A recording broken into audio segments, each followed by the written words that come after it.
Мээрим аттуу айым өзүнүн ичиндеги ызасы менен бөлүштү. Жолдошум менен баш кошуп жашаганыбызга 15 жыл болду.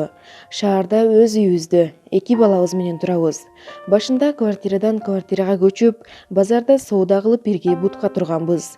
Үй, машина алып эч нерседен кем болбой жашап калдык. Бара-бара жолдошум жеке ишкана ачып, кол алдында адамдарды иштеткенге жетишти. Мени болсо иштетпей койду. Өзү жумуштан кеч келер эле.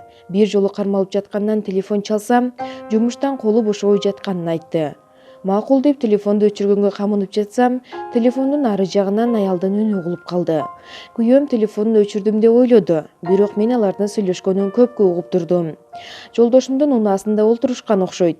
Андагы мага тааныш ырлардын коштоосунда экөө бир топко чейин шаракташты. Сөздөрүнүн бири угулуп, бири угулбай жатты. Ошентсе да белгисиз айымдын назданганы, жолдошумдун аны эркелете сүйлөгөн сөздөрүнөн улам калтырап чыктым. Акыры чыдай албай телефонду басып койдум.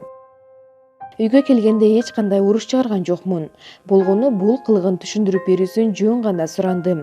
Ишенесизби, таптакыр мойнуна албай койду. Бухгалтер кыз жолубуз бир экен, үйүнө жеткирип койгом дегенден башка кеп айткан жок. Бирок мен буга ишенген жокмун. Ошондон кийин шекшип телефонуна сүйлөшүүлөрдү автоматтык түрдө сактоочу программаны жүктөп койдум. Эртеси эле күнү ал уктаары менен телефонун алып текшере баштадым. Менин шектенгеним чын болуп чыкты. Күн ичинде Жипар аттуу кыз менен 3 жолу сүйлөшүптүр. Алардын ар биринде сагынганын, сүйүүсүн айтып, өмүрү мен укпаган сөздөр менен эркелетип сүйлөптүр.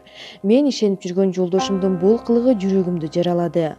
Бирок бул тууралуу сөз козгосом эле чоң жаңжал чыгып, күйөөм менден кетип кала тургансып дай албай жатам. Бирок ичимдеги ызаам ашып, өзүмдү коерго жай таппай жатам.